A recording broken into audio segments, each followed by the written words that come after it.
This was a few years back. At the time I was 48-year-old and she 34-year-old. We had been living together for some time, and her 13-year-old daughter also lived with us. She was pregnant with my son, but in the first trimester. Now there were plenty of red flags along the way. She was pretty conceited and required a lot of validation. In her earlier years, she was a published model. Nothing huge, just stuff like FHM and Maxim and assorted local magazines and such. Well, on to the how she got caught.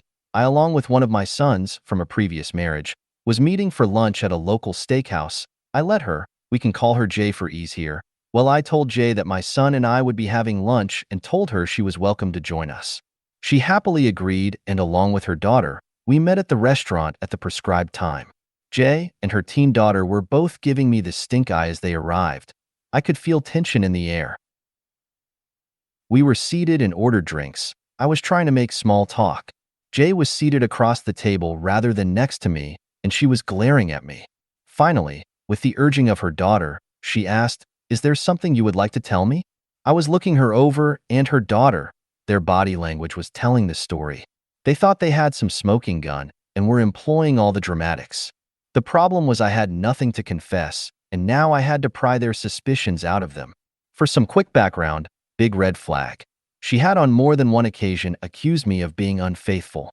It simply wasn't true. I mean, this is one of those women who might have a dream and you will be punished in the morning if it was bad. LOL. Well, anyway, she is repeating her question and I cut her off. I told her to tell me what her latest accusation was going to be, and I let her know I was pretty tired of this behavior, and she was making our future seem impossible. This shocked her a bit, so she demanded to see my phone. I happily obliged, and she searched it over and over, going through every text and finally opening up my Snapchat app, then turning the phone so everyone seated could see I had the app. She seemed triumphant in this and demanded I explain myself.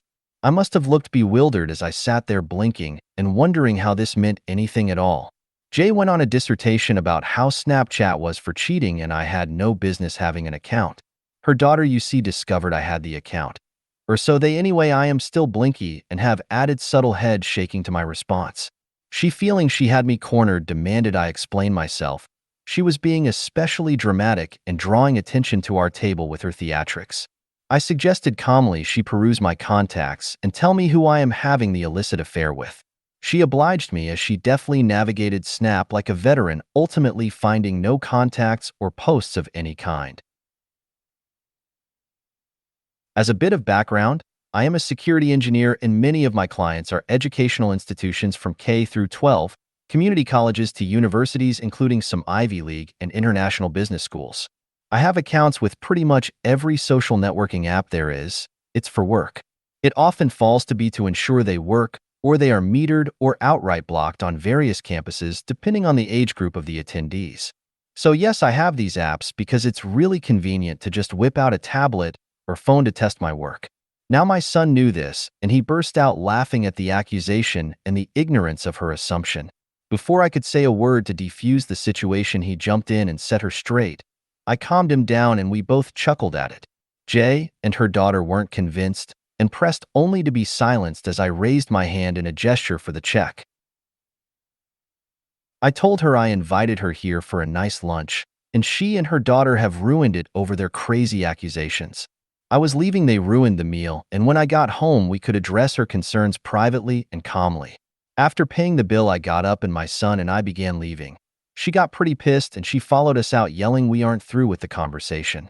In the parking lot, I demanded she let me go through her phone. She shrieked that I wasn't going to make this about her. I needed to answer her questions. I pointed out that both her and her daughter have the app they are saying is only for cheaters, and I want to view them now. They both went white and she repeated I am not going to blame shift. I responded by saying she either let me view her phone or she packed her things and we were through. She turned on the waterworks and began crying that she was pregnant with my child. How dare I accuse her of anything? Her daughter screaming while my son just smirked and taunted them both.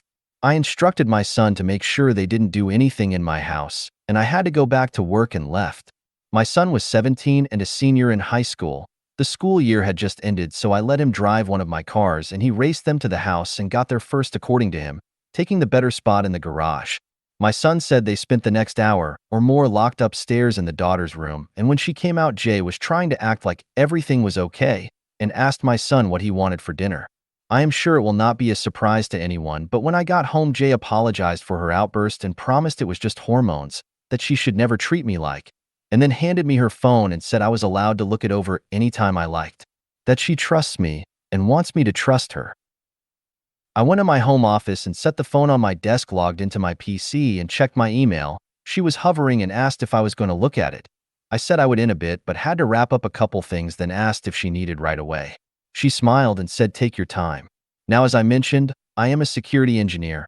As soon as she left, I looked at her phone that had just been factory reset and had a couple dozen sub-1-minute calls to assorted friends and some banter text messages from a few of her friends.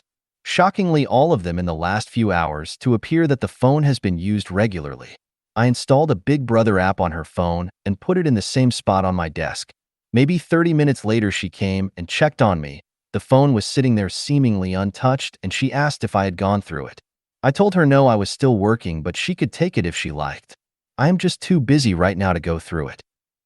Well, to just cut to the chase, I monitored her activities closely for the next few weeks, and yes, she was cheating, worse with more than one guy.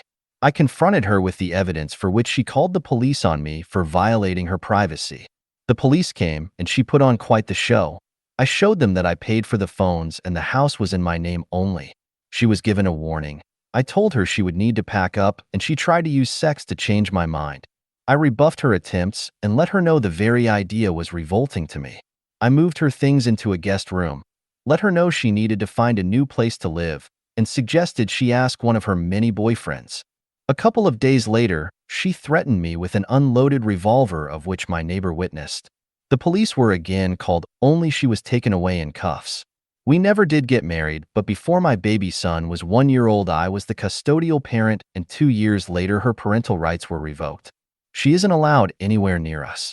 This wasn't cheap. It cost me over $300K, but while painful, well worth it to ensure my son has every opportunity for a good life. The sister has tried to connect a couple of times with no result. There was a lot more drama on her part, to be sure, but these stories have to be kept to a reasonable length. I'll add this one thing though. Jay never broke my heart because I just couldn't give it to her. I was only going to marry her because of the baby. Yes, this is a bad idea, but I am old-fashioned and wanted my son to grow up in an intact home. Lastly, before anyone asks, the court ordered a paternity test on day 1. He is mine.